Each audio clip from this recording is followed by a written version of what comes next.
Welcome back to Jacobism, lovely people. Today I'm going to share with you the tips and tricks that stop me from yo-yoing in my commitment to a healthy existence.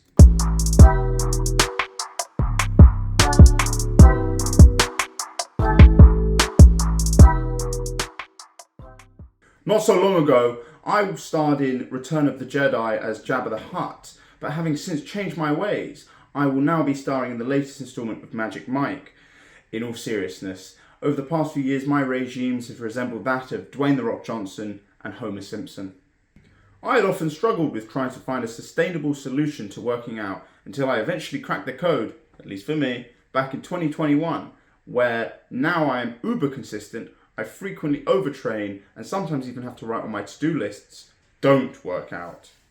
In today's video, I'm going to share with you my personal journey, the mindset necessary, and some of the realizations that I came to all to stay consistent at the gym. Without further ado, see video.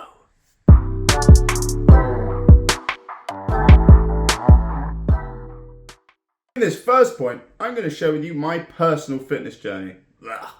Back in 2019, after being sick of my physique resembling that of a bottle of Café Patron, I decided to start working out. Over the course of several months and being excited by the novelty of seeing results, I got in good shape, but by October time, this was to stop. It wasn't until July time of 2020, during COVID, where I realised something needed to be done as I had reached a weight of about 107 kilograms, and so I began doing a HIIT routine. For whatever reason, sheer laziness, I stopped after about 2 months, but in February time of 2021, I got back on it. I got in good shape and thought, well, I've achieved what I wanted, I'm happy, let's chill out. What a short-sighted donut I was. Having returned from university during the summer, I began doing a mixture of HIIT and calisthenics as I no longer wanted to have the physique of a rescue dog. Upon returning to university, I began lifting weights, and this started the story of unrequited love. The weights would fuck me in on a daily basis, and despite hobbling out in pain, I would be back for more the next day. 7 months later, I'd put on 5 kilos, with 4 of those being lean mass. I was hooked. As of today, in about 6 weeks I'll be running the London Marathon, and over the last 8 months I've practiced a lot of Muay Thai and Brazilian Jiu-Jitsu. I've come a long way since, all thanks to the mindset and realizations that I have come to and I will now share with you.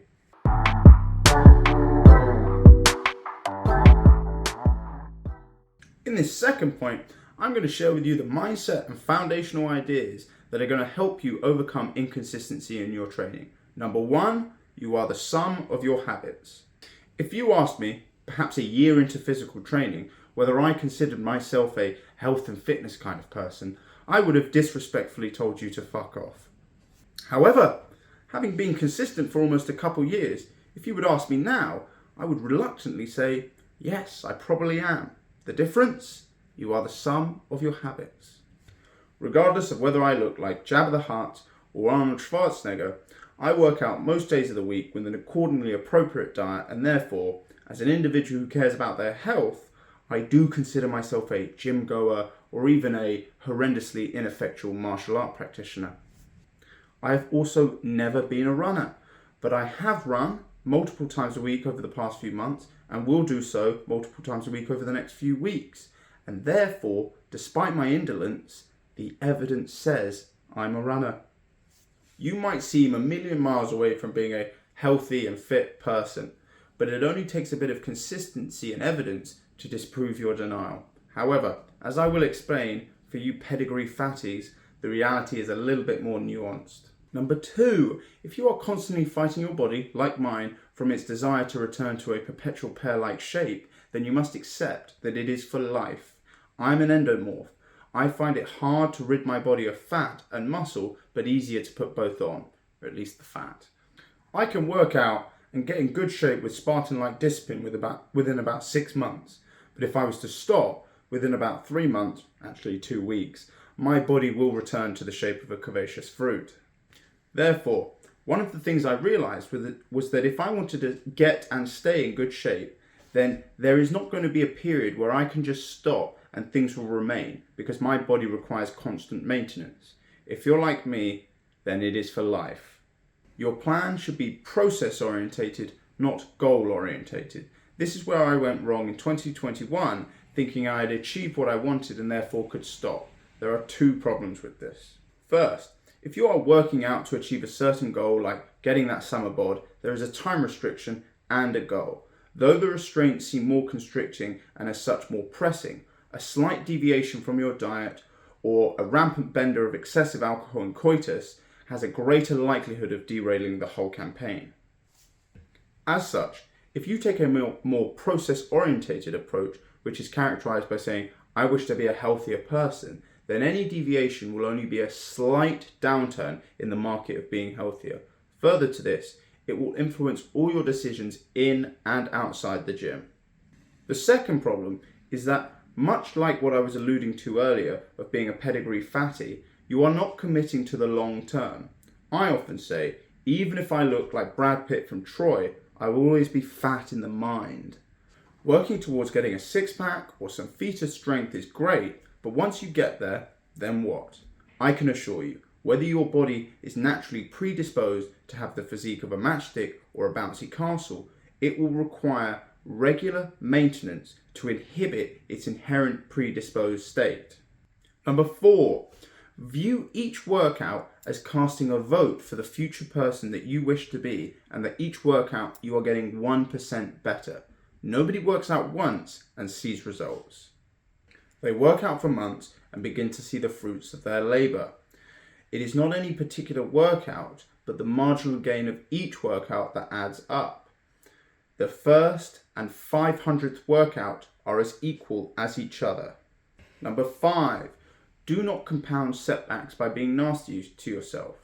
Your body is like the stock market. If you consistently invest by working out, your portfolio, your body, will consistently grow 1% every time. However, there will be downturns in the market. There are days where my consistency wanes and I take too many days off at the gym, or I warrant a McDonald's cashier to look at me with utter contempt when I order enough food to feed a family of 4. Despite this, I remain nice to myself and return to my regime in the not so distant future. Using this idea and the 1% idea, imagine that you work out for 30 days and you get 30% better. You take 4 days off and you lose 4%, so you drop to 26%. It will only be until day 38, where you have done 4 more days of playing catch up, that you return to where you started when you stopped at 30%. Your progression will not be linear. You will have to weather downturns, and in order to do so, you must remain nice to yourself. Number 6, the only difference between the successful people you see on TV and you and me is several years of hard work, and therefore it becomes a question of self-esteem and belief. Of course, there are certain instances where talent has met hard work and produced a truly exceptional individual. However, this is generally the exception to the rule. As such, if you accept that these people are not superheroes and that you too have the capability to achieve excellence in your life, why on earth, apart from a desire to be mediocre, would you waste a day? If you genuinely believe that you are capable of achieving wonderful things, I highly doubt that you would have an issue at being consistent at the things which would bring you success.